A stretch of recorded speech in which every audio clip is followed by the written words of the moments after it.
లు లే లో భరణి ఆ ఈ 9 పాదాల వరకు మేషరాశి.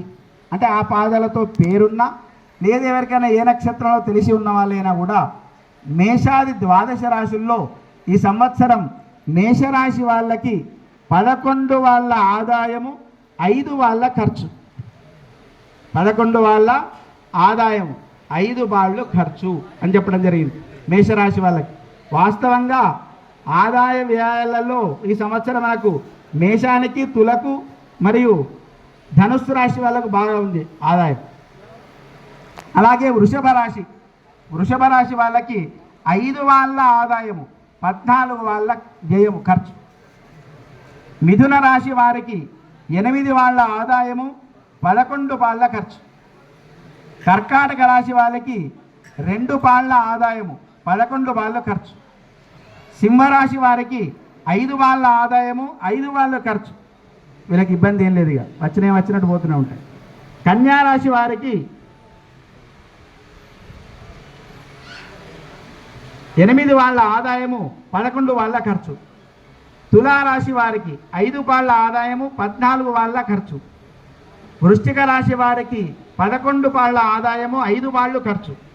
ధనుస్సు రాశి వారికి 14 వాళ్ళ ఆదాయము, 11 వాళ్ళ ఖర్చు. మకర రాశి వారికి 2 పాళ్ళు ఆదాయము, 8 వాళ్ళ ఖర్చు మకర రాశి వారికి. కుంభరాశి వారికి 2 పాళ్ళ ఆదాయము, 8 వాళ్ళ వ్యయము ఖర్చు. మీనరాశి వారికి 14 వాళ్ళ ఆదాయము, 11 వాళ్ళ ఖర్చు. అలాగే మనకి ఈ ఆదాయము వ్యయము అంటే, ఆదాయం అంటే 11 అంటే 11 రూపాయలు వస్తాయి, 5 రూపాయలు ఖర్చు అవుతాయి. 14 రూపాయలు వస్తాయి, 11 రూపాయలు ఖర్చు అవుతాయి అనే విషయం కాదు అక్కడ. ఈ సంవత్సరము మనకు గురువారంతో ఆరంభమైంది కాబట్టి ఈ రకమైనటువంటి ఆదాయ వ్యయాలే తప్పకుండా 12 రాశి వాళ్ళకు ఉంటాయి. అంటే మనకి మొత్తం 7 వారాలు. 7 వారాలలో మొదటి రోజు ఏ వారమైతే అవుతుందో ఆ గ్రహము ఆ వారం అయినప్పుడు అదే ఆదాయ వ్యయాలు ఉంటాయి. ఇది మీరు గమనించాలి. మీరు 11 అంటే 11 రూపాయలు ఖర్చు, 5 వాళ్ళు సంపాదన అనే అర్థం తీసుకోవద్దు. అయితే ఈ ఆదాయ వ్యయముల యొక్క సౌంతిక అంటే మనకు ఎట్లా చెప్తాడు అంటే, రోగారోగ్యవు అంటే రోగము ఆరోగ్యము, పుణ్యాపుణ్యవు అంటే పుణ్యము పాపము, లాభాలాభవు లాభము అలాభం అంటే నష్టము, సుఖ దుఃఖే అంటే సుఖము దుఃఖము, వృద్ధిహీనము ఇవన్నీ కూడా ఆదాయ సౌంతికం. ఈ ఇన్ని రకముల 8 అంశాలు ఈ ఆదాయ వ్యయాలకు సంబంధించిన విషయంలో మనం చూసుకోవాలి. కేవలం డబ్బు మాత్రంగానే దాని యొక్క మనం అంటే విశ్లేషణ చేసుకోకూడదు. ఇన్ని వాళ్ళ ఆదాయం కాబట్టి ఈ సంవత్సరం నాకు గింతే వస్తుందని చెప్పి అనుకోకూడదు. కొంతమందికి ఏమవుతుందంటే బాగా ఖర్చు ఉంటుంది. బాగా ఖర్చు కూడా దుబారా ఖర్చు కాకపోవచ్చు. ఒక కూతురు వివాహం చేసింది అనుకోండి, అది ఖర్చు కింద వస్తుందా చెప్పండి?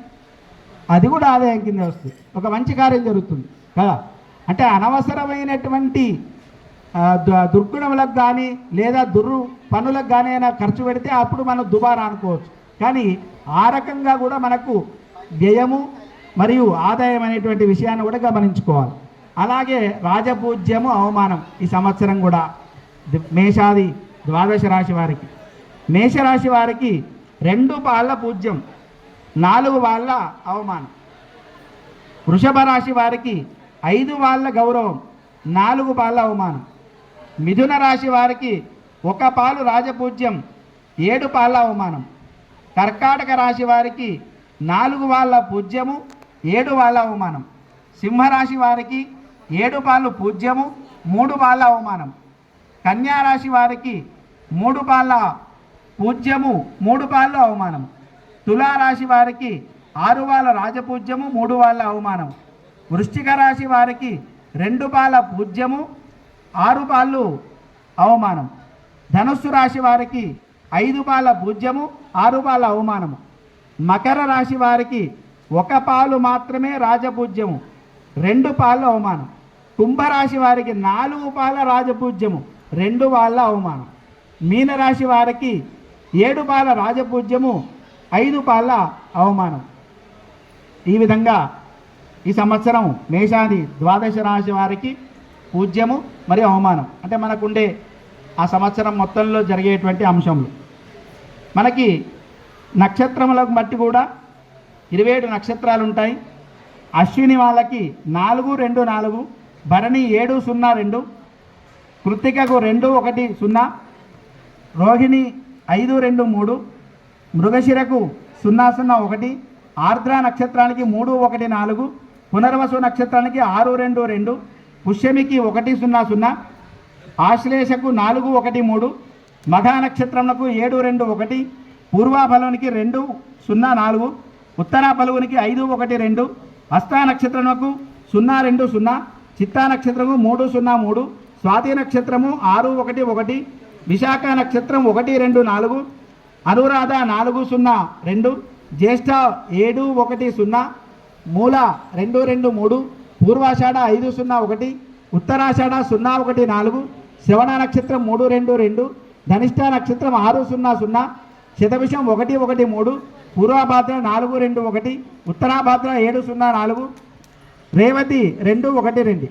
ఇవన్నీ కూడా నక్షత్రాలు. ఈ నక్షత్రాలలో 0 రాని వాళ్లకు మంచి జరుగుతుంది.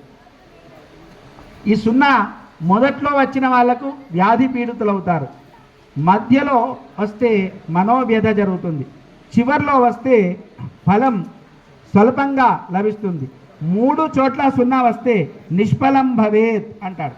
కాబట్టి 0 రాకుండా ఉన్నట్టయితే ఆయా నక్షత్ర వాళ్ళందరికీ కూడా శుభ ఫలితం మనకు కలుగుతుంది.